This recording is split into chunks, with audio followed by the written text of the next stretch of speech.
এইমাত্র পাওয়া খবর। আজকে কোটা আন্দোলন নিয়ে যা বললেন অপু বিশ্বাস এবং জানালেন শিক্ষার্থীদের পাশে এবার সক্রিয়ভাবে আছেন সাকিব ও অপু। আজকে কোটা আন্দোলনে এসে শিক্ষার্থীদের পাশে দাঁড়িয়ে কি বললেন, তবে কি এই আন্দোলনে এবার শিক্ষার্থীদের জয় হতে চলেছে? যেমনটি 52 ভাষা আন্দোলন হয়েছিল, তাই তো আজকে শিক্ষার্থীদের পাশে দাঁড়িয়ে অনেক বড় ঘোষণা দিলেন অপু বিশ্বাস। বিস্তারিত জানতে হলে ভিডিওটিতে একটু লাইক দিয়ে ভিডিওটি না টেনে দেখতে থাকুন। ইতিমধ্যে উপবেশন সাক্ষাৎকারে জানিয়েছেন যে গত কয়েকদিন ধরেই কোটা সংস্কার আন্দোলন নিয়ে উত্তাল সারা দেশ। এক দফা এক দাবিতে রাজপথে নেমে এসেছে শিক্ষার্থীরা। যে কোনো মূল্যে কোটা সংস্কার চান তারা, কেননা কোটার কারণে অনেক মেধাবী ছাত্রছাত্রীদের চাকরি হচ্ছে না। অন্যদিকে কোটার মাধ্যমে অনেকের চাকরি হচ্ছে, যেখানে পড়ালেখা করে কোনো কাজ হচ্ছে না। তাই তো শিক্ষার্থীরা এবার কোটা সংস্কার আন্দোলনে নেমেছে, কিন্তু তাদের উপর একের পর এক হামলা করা হচ্ছে। একদিকে ছাত্রলীগ, অপরদিকে বাংলাদেশ পুলিশ। এদিকে সাধারণ শিক্ষার্থীদের ওপর হামলা চালিয়েছে ছাত্রলীগ।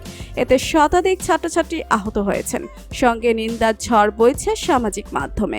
হামলাকারীদের শাস্তি সহ শিক্ষার্থীদের নিরাপত্তার দাবি জানিয়েছেন বিভিন্ন শ্রেণী পেশার মানুষ।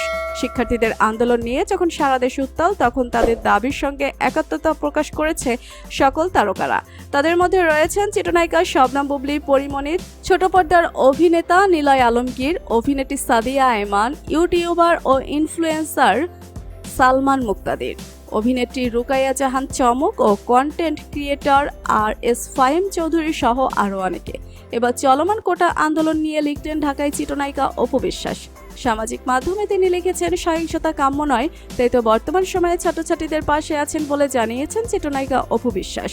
তাই তো আজকের আন্দোলনে ছাত্রছাত্রীদের পাশে থাকতেন অপু বিশ্বাস। তো বন্ধুরা, কোটা আন্দোলন নিয়ে চিত্রনায়িকা অপু বিশ্বাসের এমন মন্তব্য, আপনাদের মতামত কি?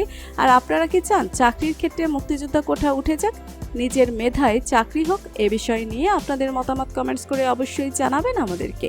ভিডিওটি ভালো লাগলে লাইক, কমেন্ট ও শেয়ার করতে ভুলবেন না। আর আপনি যদি আমাদের চ্যানেলে নতুন হয়ে থাকেন, তাহলে চ্যানেলটি সাবস্ক্রাইব করে বেল আইকনটি অন করে রাখুন। ধন্যবাদ সবাইকে।